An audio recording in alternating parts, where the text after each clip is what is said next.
الحمد لله رب العالمين اللهم صل وسلم وبارك على نبينا وحبيبنا محمد وعلى آله وصحبه أجمعين وبعد. This evening, inshallah ta'ala, we will continue from where we left off last week in the Tafseer of Surat Al-Talaq, and we stopped at ayah number 2. I didn't get very far. I did a long introduction about the concept of divorce and marriage in general, and I refer you back to that talk a little bit if you want to hear, maybe wrap your head around a couple of concepts so that this surah becomes a little bit more relevant to you. In order for us to understand the Quran, we also have to understand the mindset that the Sahaba and the recipients of the Quran were in when the topic was talked about. That's the best way for you to understand the Quran, is you understand how the people who were listening to it understood the topic that was being addressed. So if you understand that, it becomes much easier for you to comprehend why the Quran talks about certain things in the way that it talks about them.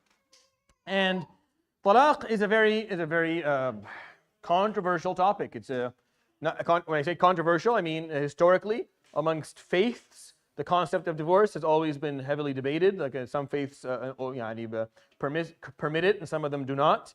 And there's always been a lot of rulings surrounding it, and there's always been taboo kind of that affiliated with those who fall into it. And Islam has a very balanced approach to what this is going to look like. Talaq is sometimes a necessity, and when it is a necessity, it should be allowed to occur. And when it occurs, it should occur according to the rulings of Allah subhanahu wa ta'ala and the ethics and values and principles of the deen, which is what this surah is going to focus on. The surah is going to give us the fiqh, meaning the jurisprudence piece, meaning what you're supposed to do, how you're supposed to perform talaq, but it's also going to focus on the ethics that are going to be required within the act of divorce and regarding marriage in general. And we can't deny that we're at a point in our history as Muslims where the family unit is, I don't like the word under attack because I don't think that's the right word, but it's much less solid maybe than it was a few decades prior or a century before. Which is something that Muslims always had, it was always an edge for Muslims in general, that they just had stronger family units. They were able to hold on to their marriages for longer periods. You had less rate. The rates of divorce were much lower in Muslim countries and amongst Muslim people. The families were much more stable. There was less.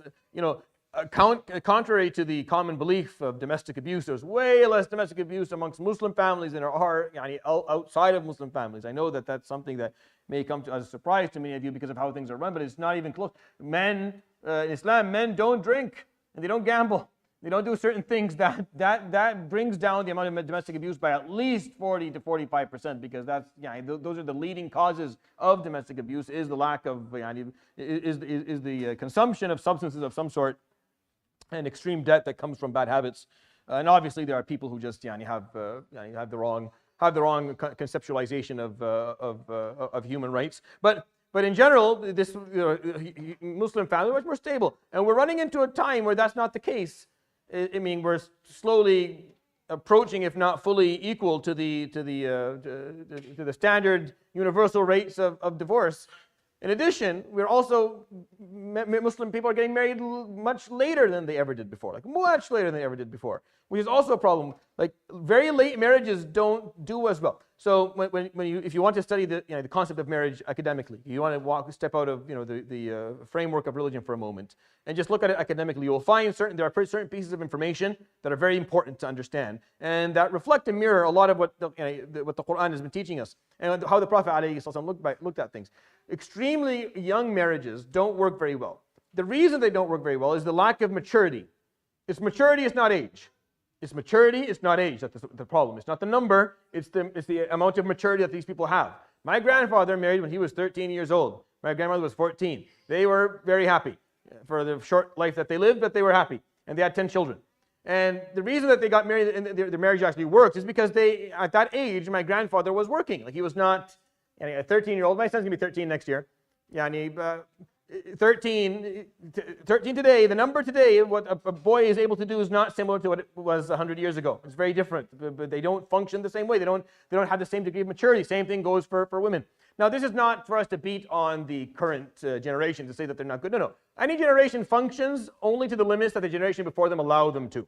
So if you don't like how kids function today, then really focus your not liking or your hatred towards their parents and the generation of their parents, because kids are kids. Kids can only go as far as the communities, the society, and families allow them to go. Kids don't make up the rules. Kids can barely figure out what the rules are. So for us to hold kids accountable for how they are today is like it's very ignorant. Yeah, it's not correct. Kids are the way their parents make them.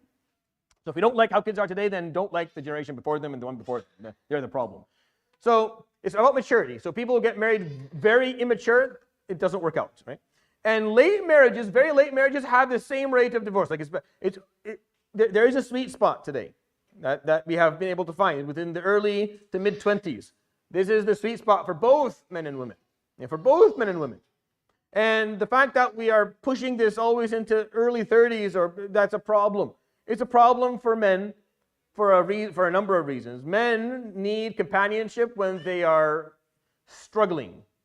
They need companionship during their difficult years so that they can appreciate the person beside them. Meaning it's important, I'm not saying you have to do this, but this is where, this is the sweet spot. A man gets married when he's not ready yet.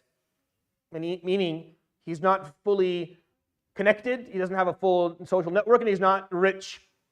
He's mature psychologically, he's mature financially, meaning he's able to work and support, and he's mature religiously, so he understands the rights. But he has not owned the world yet. He does not. If he gets married at that point, it's a little bit more difficult because his need is dropping. Like what he needs from his wife is not as much as what he would have needed maybe 10 years before. The man has to need like on different levels for it to work, and the woman needs to get married during the years where she is capable of bearing children in a comfortable biological manner. Comfortably. When we say comfortably, meaning ladies can bear children until they're 40 or until menopause occurs. But the later you get, the less comfortable it is for her. Biologically, hormonally, and psychologically, it's not as comfortable. It's not as easy. It's difficult on the body. It's difficult on the psyche. It actually is very, like when you look, even when you study medicine, medically speaking, we ask medical professionals the sweet spot for between 19 and 25 for women to bear children. From 25 to 30, it's a little bit less. And from after 30 to 40, this is a zone where you want to make sure that there's very, very close follow-up and that there's much higher risks of chromosomal abnormalities and different deficiencies and problems. So there are sweet spots where when marriage actually works better for both genders. And as Muslims, we always know that, which is why marriage has always happened during these years. Always during these years, this has been the case. And now we have left that window. That window is much more, it's much less common today. Like young, healthy, capable young men are in their 30s and aren't married yet. And young, healthy, capable women are 27 and 28 and still have not, this is an issue. Now, the reason I talk about this is because Surat Al-Talaq, as much as it's explaining to us the Surat Al-Talaq within this cluster of surahs, is talking to us about the domestic rulings, the rulings of family, the rulings of spouses. Named after the most difficult of them all, which is divorce. It's a nightmare of all of the incidents, the occurrences that can happen when a marriage occurs. But Surat Al-Talaq is going to talk about aspects of marriage as well, okay? Especially when we go to the second page, that are important. And I think if we were to understand what the obligations are within a marriage, then people are more likely to get married at this right time with the proper expectation. Like if you understood a little bit more of what it is that you're required to do in a marriage, both genders understand it, and they're more likely to actually make it work once they enter into this union. And I find the majority of people, they talk about marriage, they don't exactly understand what they're getting into, what they're responsible for. I'm going to give you a little bit of an idea before we continue the recitation. Every session I'll, insert a little bit of talk about marriage Islamically so that you have that picture at the end. There is a default within Islamic law when it comes to marriage. There's a default. This default does not necessarily have to be followed, but this default is there in case the topic is not discussed in depth. The default is that the man is responsible for the financial well-being of the family. Fully responsible for the financial well-being of this family. He is for sure the provider. That's by default, right? Can that change? That can change, but that is the default. And the woman is responsible for the well-being of the household. for the household, meaning for the household to be safe, for the doors to be closed, for nothing to be stolen, people not to enter without permission, to take care of the children, to make sure that there's enough food and that there's enough. Now, the man is responsible for the existence of the money that is going to be required to buy the food, and the lady is responsible to make sure that the food is going to turn into something that's edible. That's the default.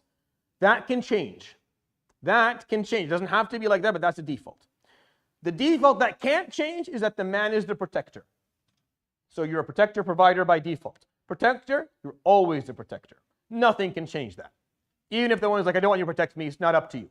This is my job. I'm going to protect you whether you like it or not. My life is significantly less valuable than yours in a situation of danger, right? The Titanic goes down, she's on the raft, I'm playing the violin as it goes down. That's how it's going to be. So it's always going to be. There's no clause on the contract of marriage where I get on the raft and she stays behind, ever. And if a woman's like, no, I don't want your protection, then don't get married. There's something wrong here. There's something wrong. Your obligation as a man is to be the protector. Provider, that's the default. But there can be a stipulation in the contract that can change that. There can be a difference there where in terms of that both of you are going to contribute to this financially. Right? That can be there. But when that happens, when the woman is going to be responsible financially for the household, similar to the man, or with a certain percentage in contrast to the man, then the man is going to take on a certain amount of her responsibilities. This is fairness. By default, I am responsible for the financial well-being of this family. She's responsible for the household.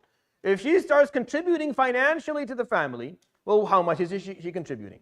50%?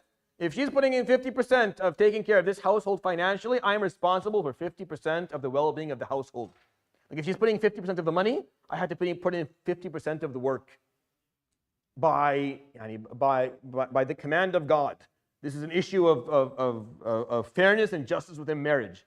She can't continue to be responsible for the cooking and the cleaning and the kids and the household and all that and put in 50%. That means you are doing 25% of the job and she's doing 75%, and no one lives happy that way. Meaning she will notice that you're a deadbeat, and with time she will stop seeing the value of having you around. And it'll be your fault because you didn't understand that you have to make sure that we're both doing something similar. They're equally important. They are equal. They're 50-50. You bringing in the money and she taking care of the household, that's 50-50. No one's better than anyone here. Right? No man can walk in and say, what are you doing all day? No, she's working similar to you. She can't say the opposite to you either. She can't say, what you been doing? No.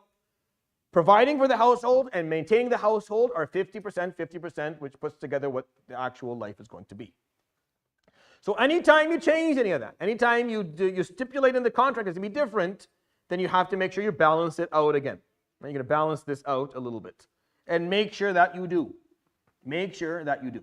Now, the default, if we're not going to change the default, you're responsible for, as a man, you make the money, your money goes to the nafaqah of your wife. Your wife is entitled to up to 10% of what you make for herself. Money that she pockets. That's aside from clothing her, feeding her, and putting a roof on top of her head. 10%. And it's not a specific amount, it's a percentage, if you can afford it. If you can't afford it, meaning what you make is barely enough to feed each other, then that's the case. But if you can afford it, then she gets a little bit more. There's a little bit more that goes to her pocket, for sure, right? And then the rest of it goes to the household, and whatever is left over is yours. Whatever money the woman makes within the household, that is her own. If she makes money, that's her money. You don't get to access that money. That's not yours. The concept of a joint bank account, if you're a lady and married or going to get married, make sure when you talk about joint bank accounts that there's clarity. Right? There's clarity, because if you're going to put all the money in one pool and then use that money to kid, then you have to figure out how much are you putting in. How much is he making? It's a very simple calculation. How much is he making? How much are you making? See the percentage. Well, I am contributing 30% of the income to this household. He owes 30% of the responsibilities. The opposite is also problematic. If the man is working, bringing in 100% of the income, and doing 50% of the work, that's when cheating happens. That's the man that later on goes and marries another lady, bisir, and then once he dies, there's ends up another family that popped up, Allahu A'lam from where, because he was doing 75% of the work. He gets disgruntled and he's not happy anymore, so he looks elsewhere. It's very important. Human beings are simple creatures. We sense injustice quickly, so you have to make sure it doesn't exist. There's nothing wrong with this. There's nothing wrong with this. And my advice to you, the ladies, put your fingers in your ears for a moment. Listen to me very carefully, ya ibni. Whatever money your wife makes, leave the money with her. Don't take her money. Keep her money with her. I don't care. Go, if you need to work 3 jobs, work 3 jobs. The money she makes is hers. As long as she's taking care of the household and she's not, breaking down any of her obligations inside the household, she makes more money, that's hers. Don't touch that money. Isma' min lihyati. Don't touch her money. Women don't know how to share money with men. They don't. Just like you don't know how to go in the house and do work in the house. When your husband does the laundry, he carries that with him all week long. He feels entitled to beyond what you can imagine for doing the laundry for 1 day or for maybe cooking a meal. He feels so entitled for doing that because that's not what he's not good at sharing that stuff. He's not good at it, right? So if you allow him to do it, you have to make sure that there's going to be compensation. Women, when they make money, they don't like sharing it with men. They don't like sharing it with their men. I'm telling you, wallahi, she could love you as he loves the moon. She could be in love with you. If she is spending her money on you, then you are digging yourself an early grave. It's not going to work. I say this and I carry it to Yawm al-Qiyamah. I'm saying it, and even if my sisters don't like it, this is the reality. There's nothing wrong with the women. This is just how we are. We're just a little bit different. Men aren't very good at doing household favors. And when they do household favors, they feel very entitled for a return. And women feel the same when they work for money and they spend it on you. They spend it on when you should be spending it. They feel the same way. So if you want to do this right, no. You work, make the money, spend it on the household. Wherever she makes extra, that's hers. Now, if she's working too much, meaning she can't take care of her household, she can't take care of her household duties, right? So then she uses the money that she makes to fulfill her household duties. Meaning she's like, well, I can't be here all day, so I'm going to work. She's responsible for taking care of the household, so she can bring in a nanny to do it from her own money. That's her responsibility, right? Now, if you're going to pay for it, that means you guys have some other financial arrangement that you have in your bank account. What I'm trying to say is, when it comes to money, make sure the arrangement is fair and make sure that it is clear. If not, always go back to the default. What's the default? A lady can always say, "Ana ma dakhal." I am not going to work another day in my life. I'm staying home. No matter what you arranged on the contract beforehand, she can default to that anytime. And you are responsible for the full financial load of the household. A man, at any point in his marriage, can say, I am no longer responsible for any maintenance of the household. Like, I'm not going to stay home, I'm not going to take care of the kids, I'm not going to cook, I'm not going to do any of that stuff. I'm going to work outside. He can default to that at any point he wants in his life. The default you can always go back to. Yeah? You guys can agree to the contrary. You can agree to something different, no problem. You can agree to it, but you can always go back to the default. You can always go back. You can always just default to the origin. The origin is you're responsible for the maintenance of the household. I'm responsible for the protection and the provision of this household. And that's the easiest of all. But I know people, for example, 2 physicians are married. Yeah? It doesn't work. It's going to be a different arrangement for sure. They're going to have a different arrangement. They're going to put in, it's going to be 50-50 putting in the money, and then 50-50 all of the obligations, because they both have very demanding lifestyles. Sometimes it's different. She's a surgeon and he is a blogger. He does something where he doesn't have to go outside. He can work on a computer, right? So they can rearrange the obligations. Okay, you're doing 50% of the finances. I'll do 50% of the household, or the opposite. And you're the one who's providing for the house for us, and I'll basically take care of the whole of maintaining the household. All of these arrangements are acceptable, but understand what the default is. And if you play around with the default, if you change things around, make sure that it is fair.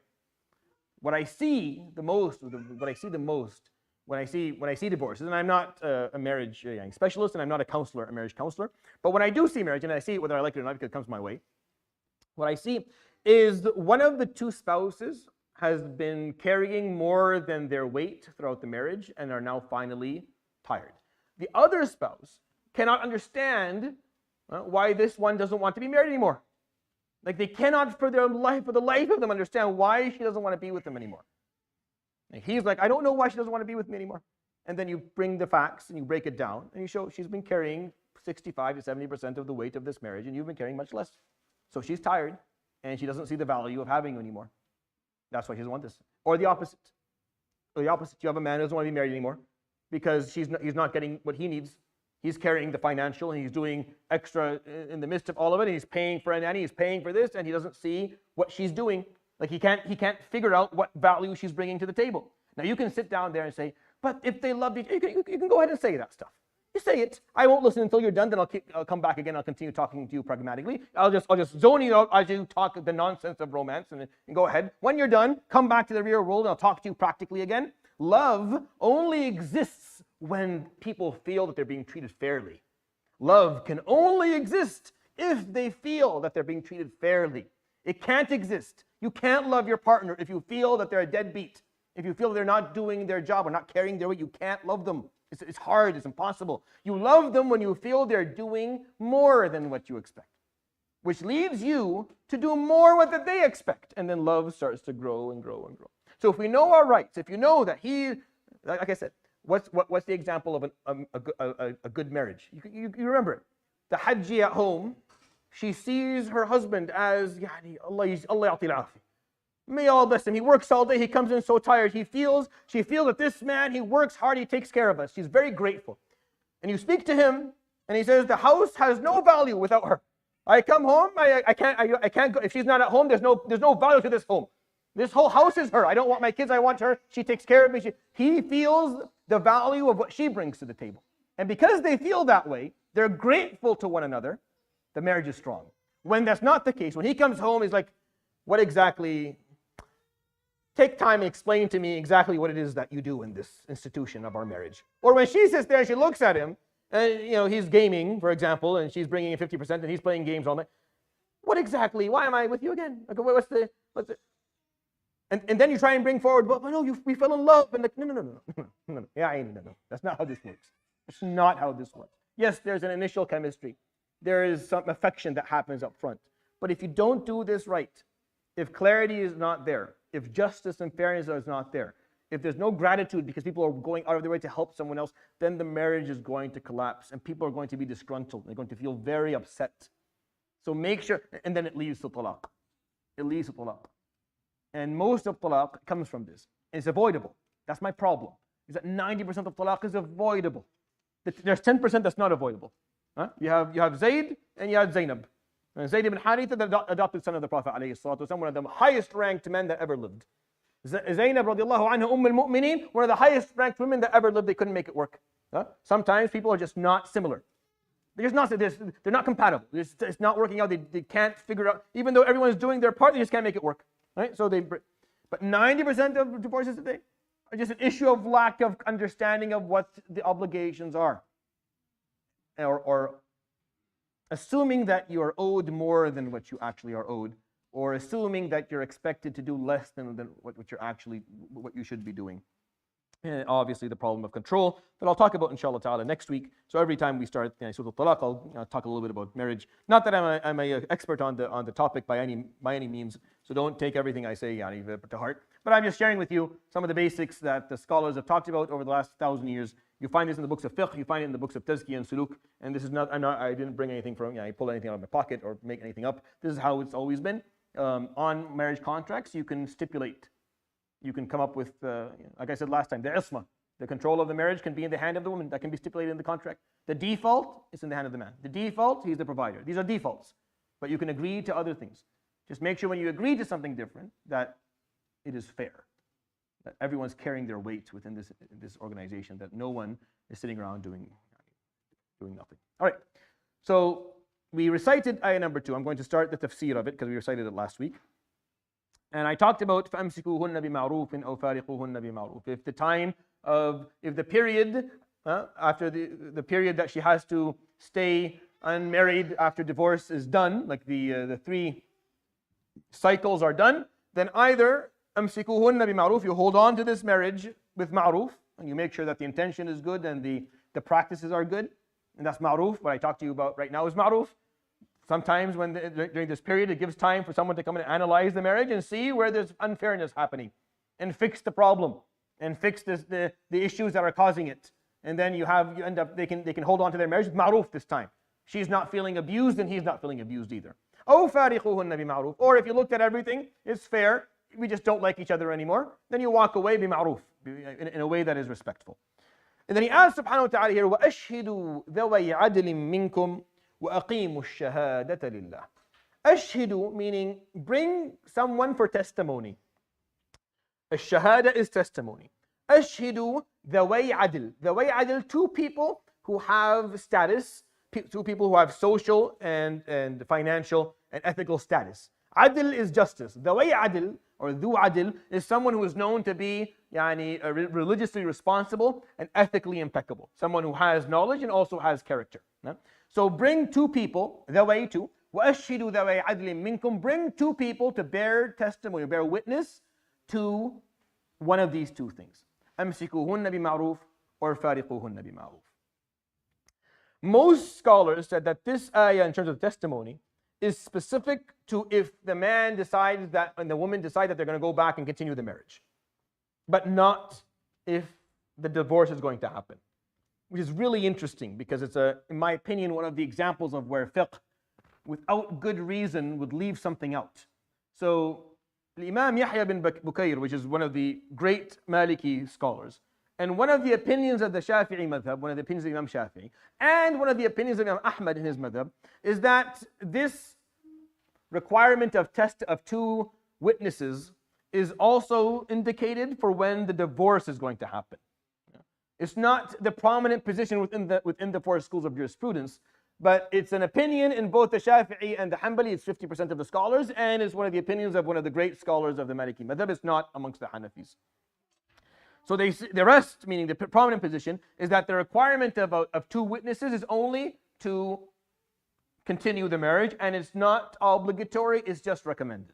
The problem with this ruling for me, and I actually wrote a paper on this when I was back in university, that was not received well for a while, but then later was received a little bit better, is that there's a lack of reasoning here for why it's only recommended, not obligatory. In Islam, when there's a command in the Quran, in order for you to say this command is not an obligation, it's just a recommendation, there has to be a qarina. There has to be an affiliated piece of evidence to bring it down a notch, which does not exist in this surah, by the way. Like there's nothing to suggest that this command, وَأَشْهِدُوا, bring two witnesses, is a recommendation, because there's no evidence for that. The second thing is that why they chose to apply this ruling only to أَمْسِكُوهُنَّ بِمَعْرُوفٍ and not to فَارِقُوهُنَّ بِمَعْرُوفٍ is something that I think it was just not the norm of the time. So it was just more of a social norm that they did not witness any change to, so they just assumed that this was the ruling. But when you read the linguistics of the surah, the requirement of two witnesses at the end of the time of the wait period for the lady who's being divorced to either go back to her husband or be divorced, the requirement of two witnesses applies for both with no reason for recommendation, really, meaning it's an obligation. And this is what a number of Syrian scholars, amongst many of my teachers, accepted within courts of law. They started to obligate the necessity of there being two witnesses in order for the divorce to happen. Just like you needed two witnesses for the marriage to begin, just like we needed two witnesses for the marriage to begin, this ayah is actually saying word to word that you need two witnesses for it to end. Like when you do nikah, when you do an actual marriage, we'll talk about this next week, you need two witnesses in order for it to work. You can't just do it, you have to have two witnesses. So just like you need witnesses to begin a marriage, you need witnesses to end a marriage, which makes sense. Because if you don't have two witnesses to end a marriage, then what ends up happening is that marriages end based on a whim. You see, you can't enter something with a contract and leave it on a whim, except in marriage. Okay? This is the only contract that we have Islamically that's allowed. And the reason that was allowed is because Arab never wrote anything before. Like Arab were not used to contracts being written. So the contract of marriage Islamically was never written. It was always just verbal. So just like you enter verbally, you leave verbally as well. And I understand that with the first maybe 400, 500 years of Islam, I totally agree with it. But after that, once the dhimam, meaning the integrity of human beings for some reason started to fall, and men didn't end up having the same degree of muru'ah that they did before, I think if you're going to enter marriage with a written contract, obviously you need two witnesses, then leaving it should also be with a contract. You enter with a contract, you leave with a contract. Marriage should never end, like Entering marriage is a decision that you make. You don't get upset one day and end up married. Right? Like no one gets upset and then a few hours later I'm married. No, it's a decision. It takes a lot of work to get married. Why is it you can get upset and be divorced?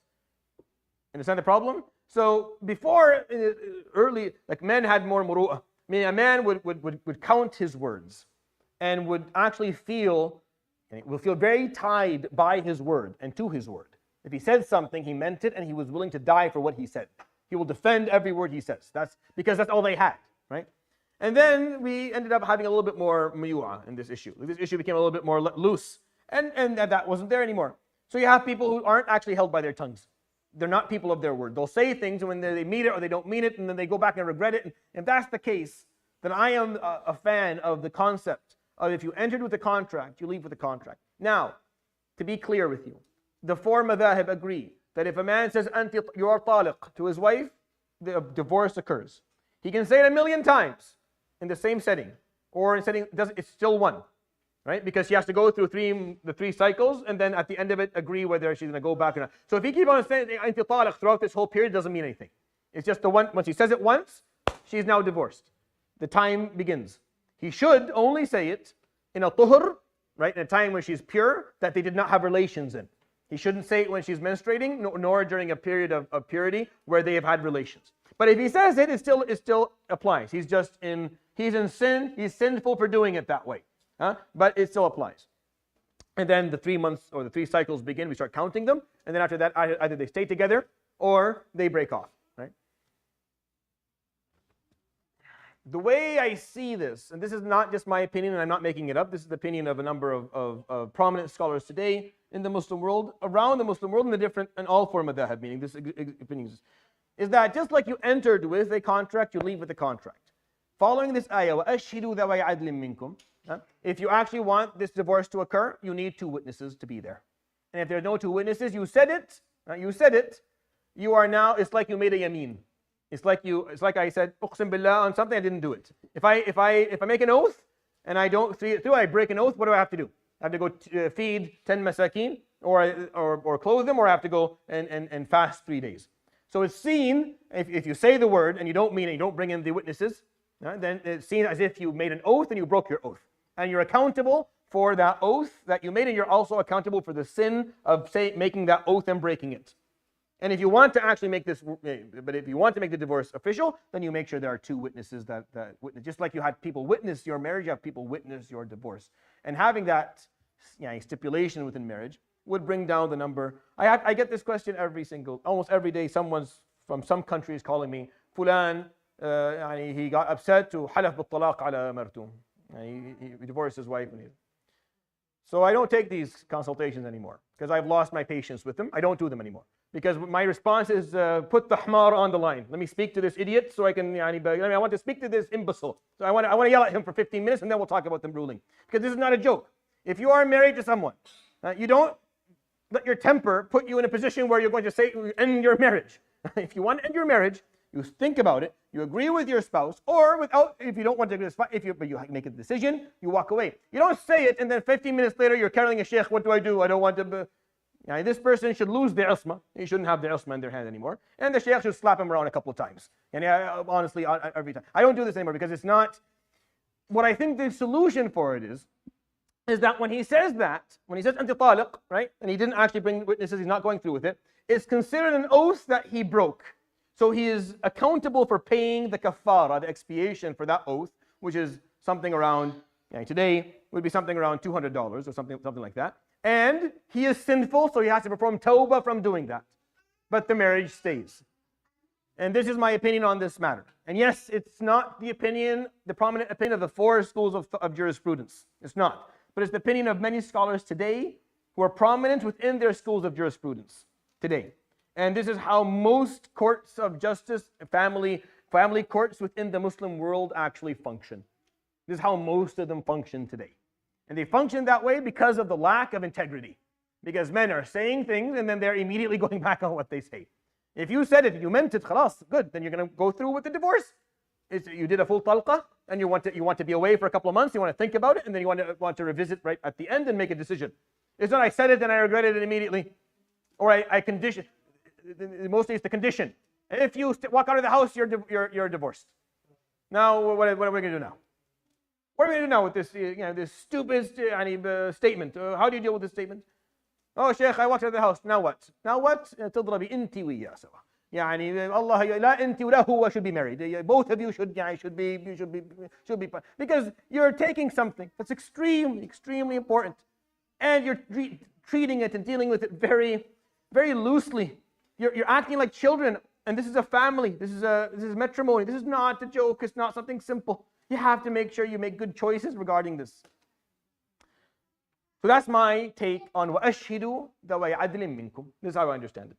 And I'm explaining to you that this is not the prominent position among the schools of jurisprudence. There's a reason why it's not, because historically that's not how it was understood, and that's not how the marriage contracts function. Today, this is how people have moved, because this ayah is very clear, and there's no reason for it not to be obligatory, and there's no reason for it not to be attached to both decisions of keeping the marriage or divorcing.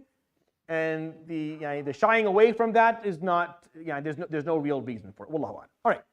وَأَقِيمُوا الشَّهَادَةَ لِلَّهِ, and make sure that you perform your testimony for the sake of Allah. So establish it. أَقِيمُوا, establish your testimony, الشَّهَادَةَ لِلَّهِ, for the sake of Allah. Do it appropriately. Meaning, make sure you are actually witnessing it, you've heard it clearly, and that you're going to speak the truth when you're asked about it later on in your life, right? Whether you are witnessing the reunion of a marriage or you're witnessing the divorce, make sure that this shahada has occurred. So Allah actually emphasizes the shahada here, which is why I think this ayah has to be a little bit more pronounced in how we practice this issue. ذَلِكُمْ يُوعَظُ بِهِ مَنْ كَانَ يُؤْمِنُ بِاللَّهِ وَالْيَوْمِ الْآخِرِ. This is what the person who believes in Allah and the hereafter is advised to do. Yu'adh. Wa'adh is basically kind reminders. That's what wa'adh is. There's a word for it in English. It's a weird word that no one even ever uses. Now, for the life of me. Someone look it up and tell me what it is. Wow, this is a really weird word. No one ever uses it, so I don't use it. Forget what it is. But wa'adh is basically reminders that are a reminder that is emotional. It's not scary. It's something that is emotionally elevating. That's what wa'adh is. So something that's light and it moves the heart. So ذَلِكُمْ يُوعَظُ بِهِ. Meaning this, what Allah subhanahu wa ta'ala just explained, is what He is kindly encouraging you, if you believe in Allah the hereafter, to stick to. Stick to this. And this is a way that Allah puts it that is not harsh. He's putting this in a nice way. That please stick to this in terms of how you're going to perform. And He's not just talking about this ayah, but the ayah that also came before it. And then subhanahu wa ta'ala, He begins, there's a little bit of a break from the fiqh. And you have some spiritual verses that are extremely important, where He says the following. These verses are very, very well known. You can find them written on portraits and up on walls all over the world. وَمَنْ يَتَّقِ اللَّهَ يَجْعَلْ لَهُ مَخْرَجًا. And the one who is mindful of Allah, the one who performs taqwa appropriately, يَجْعَلْ لَهُ مَخْرَجًا. Allah subhanahu wa ta'ala will make a way out for them. Allah subhanahu wa ta'ala will make a way out of difficulty, meaning He'll open a door for them. يَجْعَلْ لَهُ مَخْرَجًا. There'll be an exit somewhere for you. If you have mindfulness of Allah subhanahu wa ta'ala, He'll always make sure there's an exit for you somehow. Some way for you to get out of a difficult situation to a situation where you can bear. وَيَرْزُقْهُ. And He will provide for him مِنْ حَيْثُ لَا يَحْتَسِبْ. From where which this person does not suspect or expect. Al-ihtisab is when you're expecting something or it's commonly going to come through this route. وَيَرْزُقْهُ. And He'll provide for him مِنْ حَيْثُ لَا يَحْتَسِبْ. From a route that he does not suspect. So Allah subhanahu wa ta'ala made two promises here. If you are someone who is constantly, ongoingly, mindful of Allah subhanahu wa ta'ala in your decisions. I'm explaining taqwa in detail in this surah. Not today, but next week inshallah. Because today we did a lot of an introduction. But taqwa is an important point. It's repeated how many times now? This is the second time, right? Where's the first time in this surah? Go to the beginning of the second line, right? وَاتَّقُوا اللَّهَ رَبَّكُمْ. Right off the bat, the first command in the surah, immediately وَاتَّقُوا اللَّهَ رَبَّكُمْ. Now, وَمَنْ يَتَّقِ اللَّهَ يَجْعَلْ لَهُ مَخْرَجًا وَيَرْزُقْهُ مِنْ حَيْثُ لَا يَحْتَسِبْ. If you have mindfulness of Allah, if you have taqwa, then He will make sure there's an exit for you. There's always an exit for you in any difficult situation, a way for you to get out, a way for you to find solace and to find some degree of tranquility. And He will provide for you from sources that you did not suspect. وَمَنْ يَتَوَكَّلْ عَلَى اللَّهِ فَهُوَ حَسْبُهُ. And the one that depends upon Allah appropriately, the one who practices tawakkul appropriately, فَهُوَ حَسْبُهُ. Allah subhanahu wa ta'ala is all whom He needs. فَهُوَ means Allah subhanahu wa ta'ala. Allah. حَسْبُهُ is all He needs. You do not need anyone else aside from Allah subhanahu wa ta'ala. These verses talked about taqwa in detail. Like it gave a pretty good explanation of what taqwa is, and it talked about tawakkul. These are two major Islamic tools. Like in your toolkit as a Muslim, you have a couple of stuff that you're going to use to deal with life. Taqwa and tawakkul, are top of the list. Probably the two most important things that you have. He brings them here because this is where you have to use them. When you are dealing with marriage issues, when you're dealing with your spouse, or you're at the verge of a breakup, you have to make sure you have taqwa, and you have tawakkul, so that you treat the opposite side or the opposing side appropriately, so that you don't lose your mind, you don't lose your deen, you don't lose your ethics or your values, you don't treat someone in a way that is unjust or unfair because you're out of spite or because you're disgruntled or upset about something. You have to have taqwa, you have to have tawakkul. Inna Allah balighu amrihi. Indeed, Allah subhanahu wa ta'ala will achieve all of the predestined topics. Amrihi is whatever his amr subhanahu wa ta'ala is his will, his decree. Balighu amrihi, baligh, something's going to achieve. Inna Allah balighu amrihi. Indeed, Allah will achieve his predestinations. Whatever it is Allah subhanahu wa ta'ala has put in the books for you is going to happen. He's going to achieve it for you. You can't fight qada. You can't fight qada. If qada is coming, it's coming. If something is in the books, it's in the books. It's going to happen. So don't waste too much time in your life being upset about something that occurred or is going to occur, because if it's destined, it's destined. Inna Allah balighu amrih. قَدْ جَعَلَ اللَّهُ لِكُلِّ شَيْءٍ قَدْرًا. Indeed, Allah has made for everything in this universe qadr, a certain amount of space and time and energy that's going to be dedicated towards it. And once it's done, it's done. قَدْ جَعَلَ اللَّهُ لِكُلِّ شَيْءٍ قَدْرًا. Everything has a status as well. The word qadr can mean amount, and it also means status. He's assigned everything something. It will achieve its predestination. It's not forgotten about. It's not random. It's going to happen, whatever it is. So have taqwa and have tawakkul, so that you can emerge on the other side of all of this in a way that is healthy. Divorces are not designed to break people. They're supposed to be ways for you to get out of a situation where you are miserable and you're making someone else miserable with you. And you've looked into all of the ways to fix it, and you've analyzed the fairness in the marriage, you've analyzed the roles, and no matter what you're changing, it's just not working between the two of you. Then you go ahead and you get out of the situation so you don't harm someone else or harm yourself. That's the point.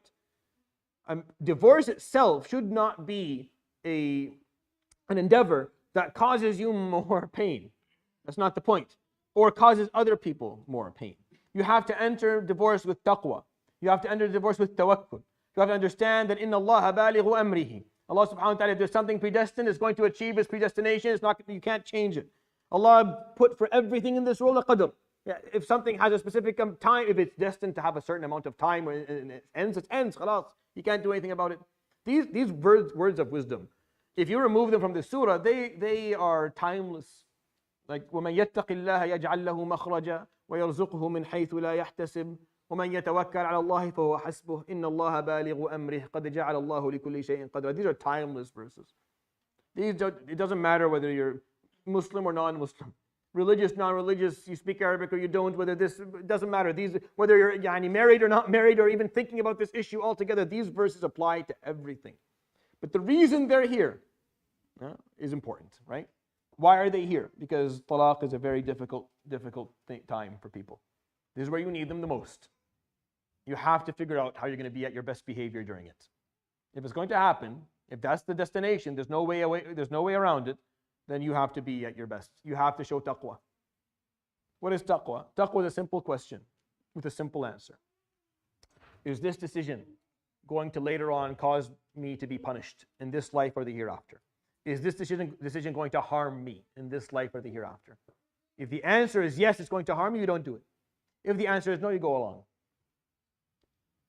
The spectrum of choices in life is very wide. You have a small spectrum over here of things that are harmful, and one over here of things that are beneficial. 10%, 10%. And then 80% in the middle that just don't matter. They're mubah, they're permissibles. Whatever you want. Wear socks today, don't wear socks today. Blue gallabiya, brown one, no gallabiya at all. Wear something different. That doesn't matter. These are permissibles. They don't matter. You take today off, tomorrow off. These don't matter. These are permissibles. The question of taqwa, it just excludes the piece over here. Is this decision going to harm you over here? Nope. Then you have the 90% to choose from. If the difficult question is this action going to please Allah subhanahu wa ta'ala? That's a hard question. That means just the 10% over here. You're stuck in the 10%. The Prophet ﷺ could do that. I can't. Most people can't do it. Taqwa keeps you with the 90%. Just stay away from the harmful stuff. Stay away from the things you'll regret later on in life. You have the permissibles and the good. Yeah? The question of, will this please Allah? That's for the awliya as-salihin. That's for the people of God. Those are the godly people. People who have achieved a certain degree of closeness where that's what they're living. They're just looking for Allah. They find their pleasure in Allah subhanahu wa ta'ala's satisfaction with them and nothing else. So they don't care about the permissibles. You don't want them. They just want to focus on the acts of worship. Now that's nice, but it's difficult. Taqwa is not that. Taqwa is the 90%. Just stay away from the harm. That's what taqwa is.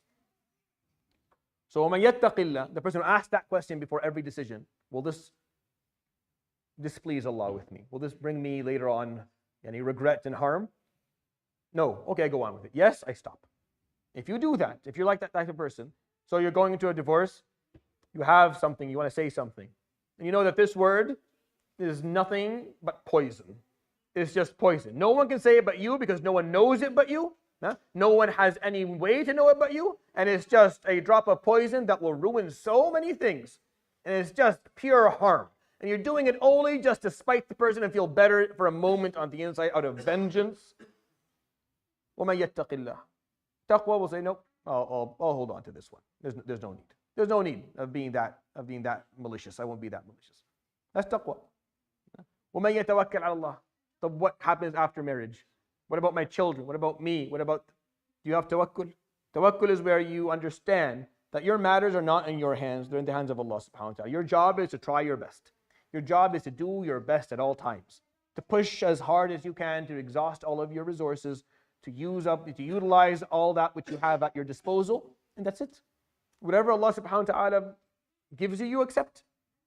In divorce, you need those two things. You should not be stuck in a marriage out of fear of the future. And you should not allow yourself to get down to go down into the mud and start saying things you shouldn't say and doing things that you shouldn't do. By the way, when you say these things, you don't hurt your spouse, by the way. You hurt your children, your family, and his. It's everyone who's listening to it. It's everyone who's hearing it that's hurt. You guys have already hurt each other. That's it. The hurt is done. Like you've already hurt him, he's already hurt you. Khalas, the hurt has happened. These words are just repetition of something that happened before. So it's no big deal. You both felt it. But now these words come out and they hurt everyone else. They cause families to hate each other. They cause children not to know their identity anymore because a child that's being told his dad is not going to grow up very well. A son can't grow up being told your father is this. You can't because it's hard. That has to be taken away. You shouldn't tell a child these things. Even if it was the truth is just like the daughter. She can't grow up hearing from her father things being said about her mother. She can't. These things harm the psyche of the child. Ask children's psychologists. They'll tell you these things. Very simple. That's why you need taqwa and you need tawakkul. Wallahi, the two big hitters within Islamic law, these are the two big ones. Like either Muslim, you accept Islam. All right, here's tawakkul, here's taqwa. Walk with them. You're going to need them all your life. And they come together in these two verses. Nowhere else in the Quran do you find tawakkul and taqwa together, like within the same two ayat, except in Surat Al-Talaq. It's very interesting. I think this is where you're going to need the most.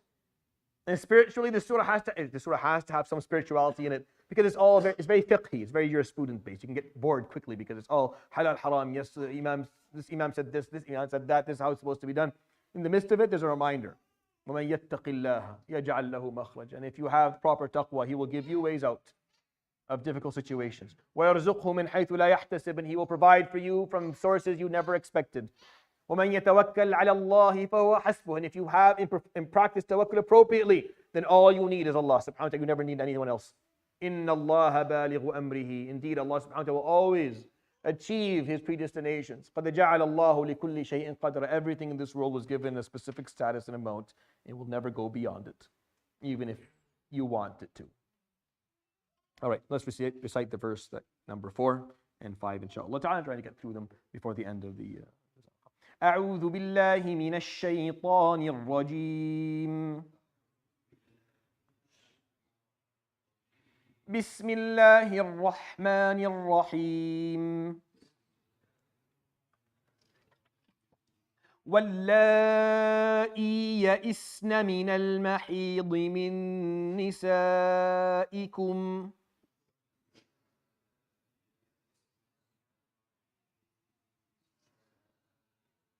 So wallahi. So you look at, and that's how it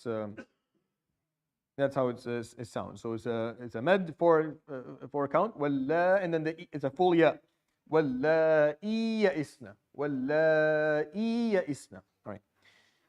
إن ارتبتم فعدتهن ثلاثة أشهر.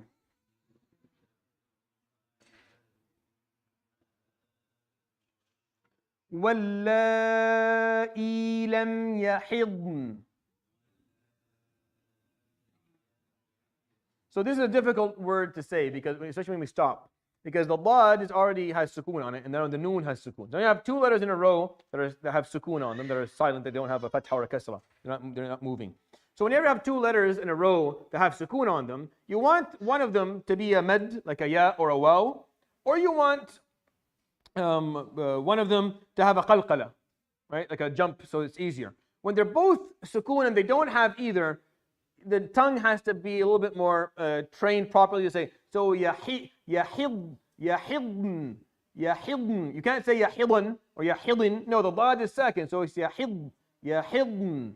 So you have to go from the dad to the noon without a haraka. It takes a little bit of practice to say it appropriately. But I'm just pointing it out because everyone struggles with it. It's normal. You have to learn how to say the letters appropriately for it to come out and sound correctly. All right. وَأُولَاتُ الْأَحْمَالِ أَجَلُهُنَّ أَن يَضَعْنَ حَمْلَهُنَّ.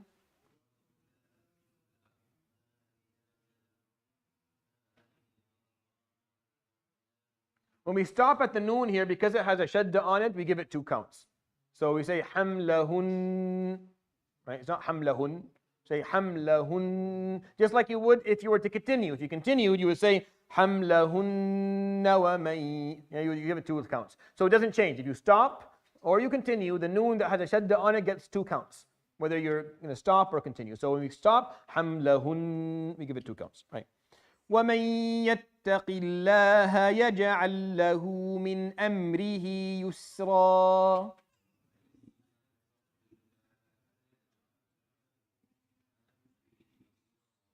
ذَلِكَ أَمْرُ اللَّهِ أَنزَلَهُ إِلَيْكُمْ.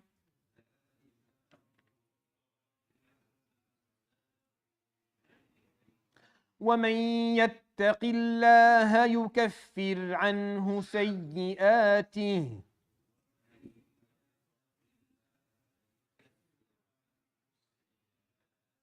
وَيُعْظِمْ لَهُ أَجْرًا. All right, so he says subhanahu wa ta'ala, and he goes back to the fiqh again. So the Talaq is not complicated. It's a number of commands that are jurisprudently driven, meaning they're about the rulings of divorce and what's okay and what's not okay. In the midst of all these rulings, he'll pause subhanahu wa ta'ala and remind you of taqwa. He'll do it, so just twice now, and now a third time we just recited, there's a fourth time and then a fifth time. He keep going back to remind you of good character, of piety, of mindfulness, so that you don't go ahead and behave during divorce in a way that is not appropriate. It has to be أَوْ فَارِقُوهُنَّ بِمَعْرُوفٍ. That was the law that this surah gave. Surah Al-Baqarah gave a different law, or something a little bit. It said تَسْرِيحٌ بِإِحْسَانٍ. You let go بِإِحْسان, with excellence. Meaning you let go of your spouse in a way of excellence. You do it in the best way possible, where they walk away and we're not at each other's necks and we're not hating one another. We're not going after each other's character, each other's reputation.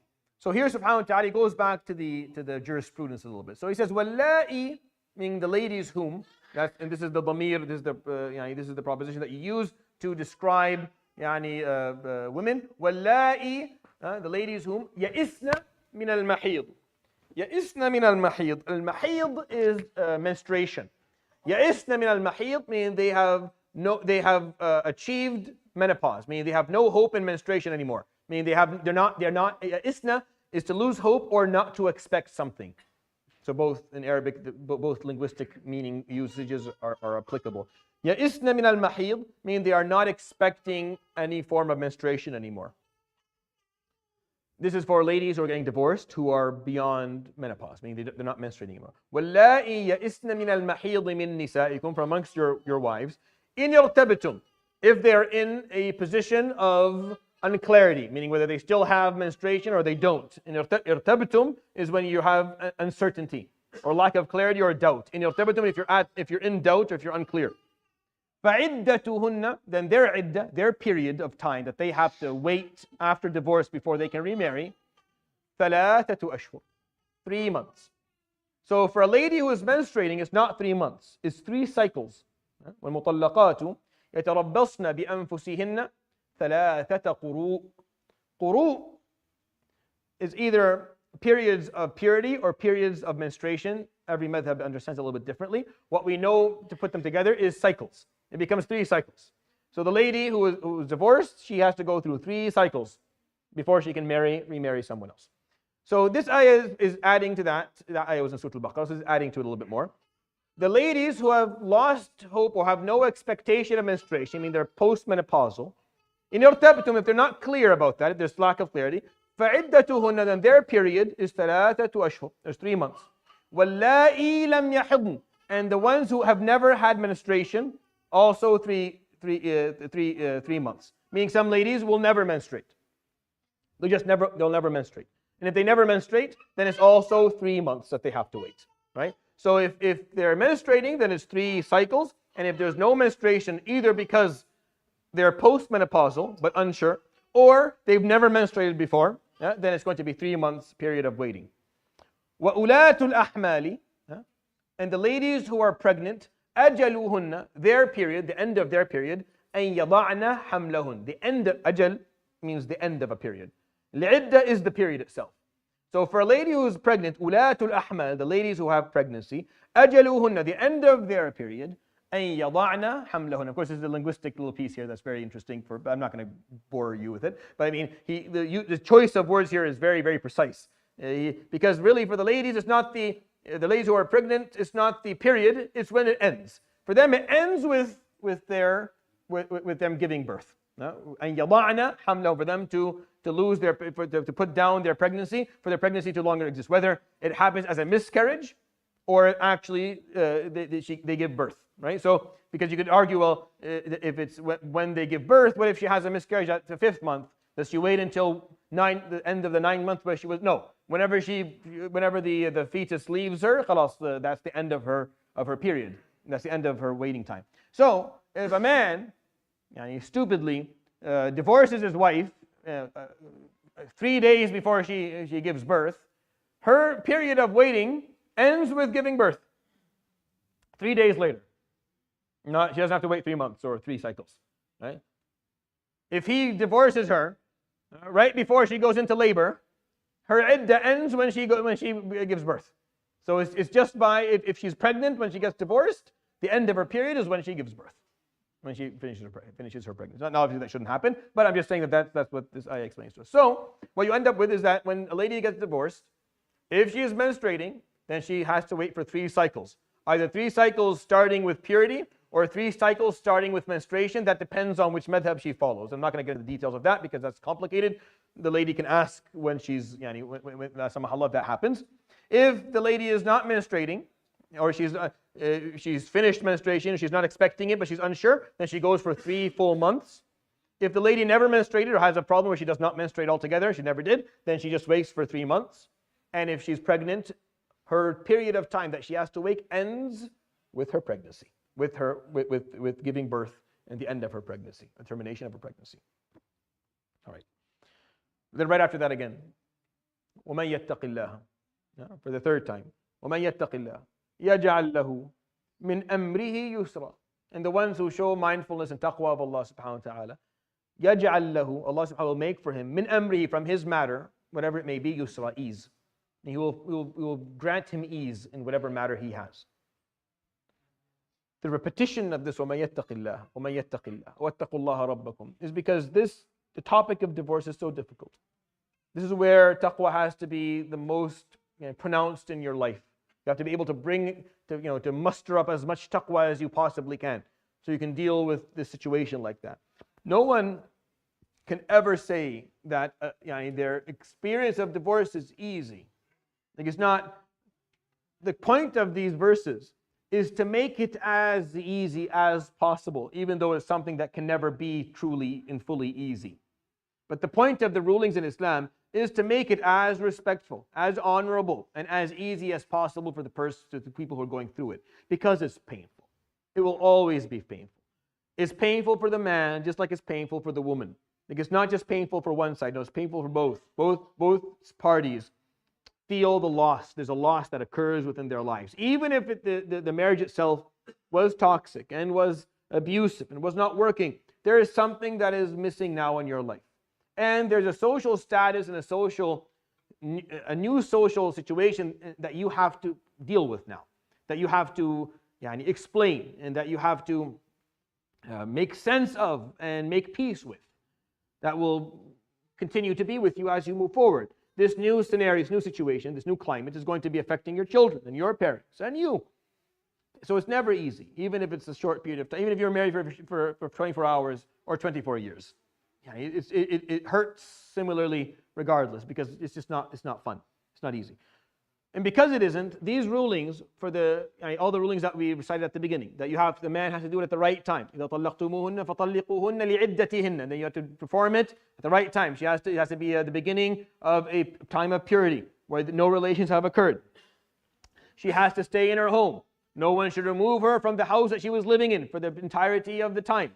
Right? At the end of it, either it continues with ma'roof or it ends with ma'roof, and you need people to witness it so that it's done appropriately. It's not done by a whim. It's done by a decision. It's a decision, not just a moment of anger. It's a decision that's being made. And that we have to know the period of time for whether the lady is not menstruating, stopped menstruating, or is pregnant. Here's the time. In the midst of all of this, وَمَن يَتَّقِ اللَّهَ وَاتَّقُوا اللَّهَ. Make sure you have taqwa when you do this. Do this appropriately. Don't cause unnecessary harm. Don't scar the other person or allow for them to scar you. Here's the point I'm going to make for you at the end of this, because I think we're coming towards the end of this halaqah. Just because the other person is not behaving that way is not a good enough reason for you not to.